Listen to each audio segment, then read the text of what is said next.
नमस्ते साथियों, स्वागत है आपका हाई साइंस एजुकेशन पर।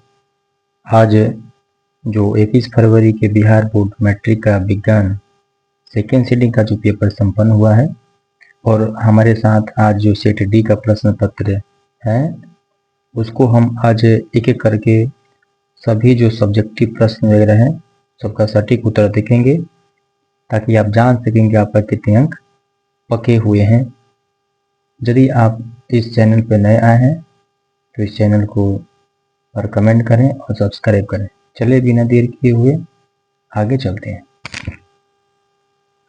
ये है आपके पास सेक्शन बी का भौतिक शास्त्र का जो लघुत्तरीय प्रश्न है। 1 से 8 तक लघुत्तरीय प्रश्न दिए गए हैं।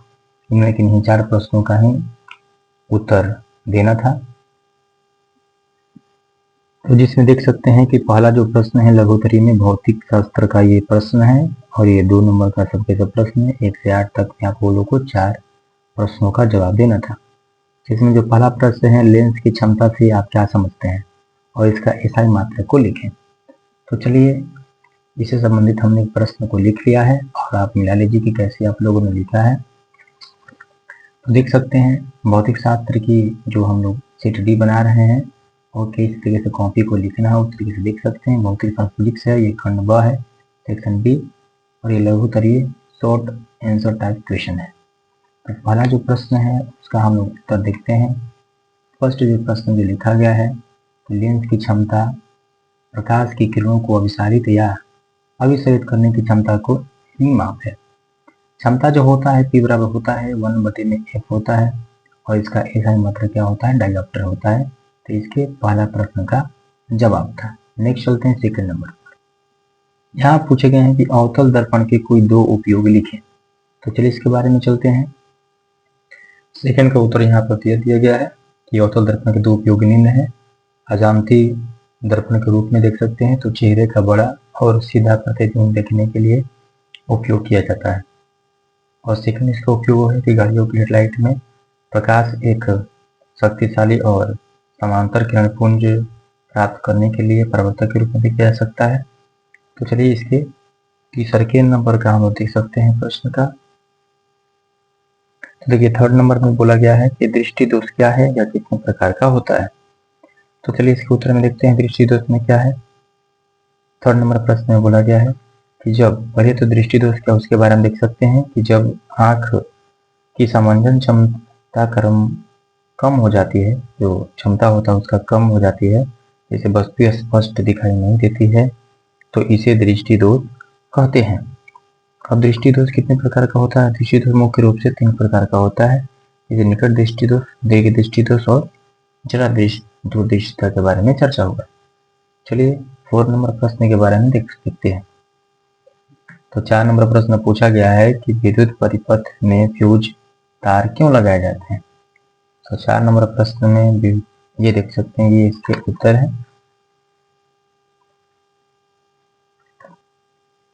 4 नंबर प्रश्न में है कि विद्युत परिपथ में फ्यूज तार का उपयोग एक सुरक्षा उपकरण के रूप में किया जाता है।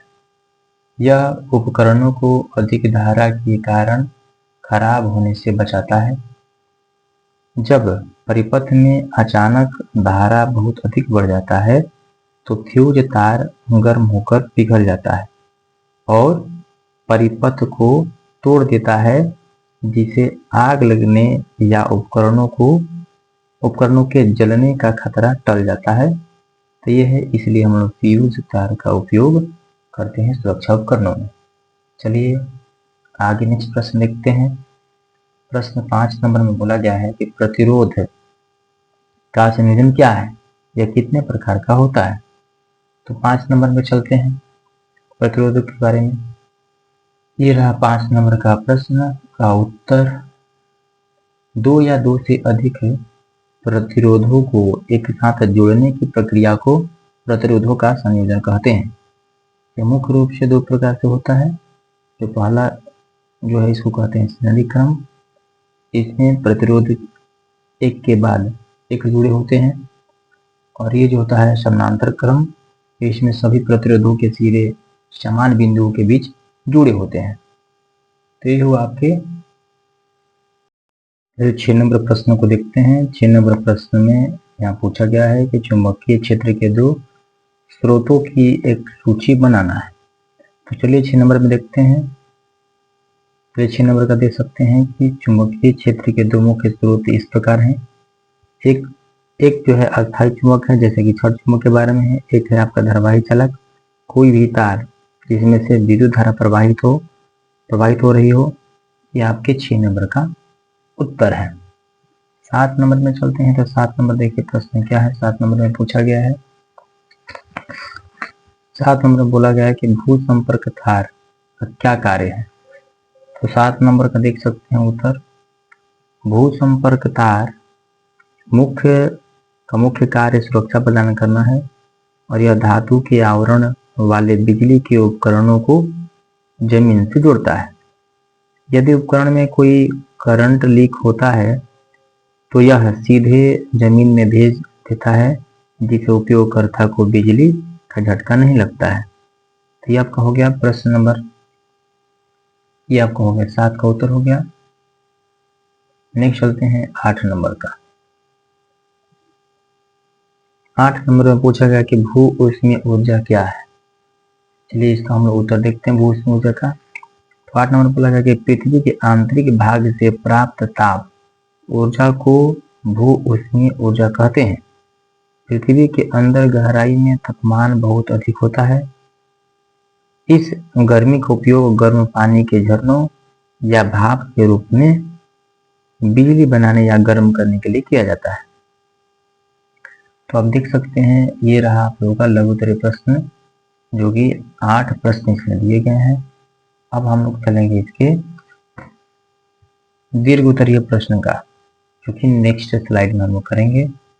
तो जो यदि ये सेशन अच्छा लग रहा है तो आप इस सेशन को लाइक और सब्सक्राइब कर सकते हैं, और इससे संबंधित और भी जानकारी आपको अगर चाहिए तो कमेंट बॉक्स में आप कमेंट कर सकते हैं।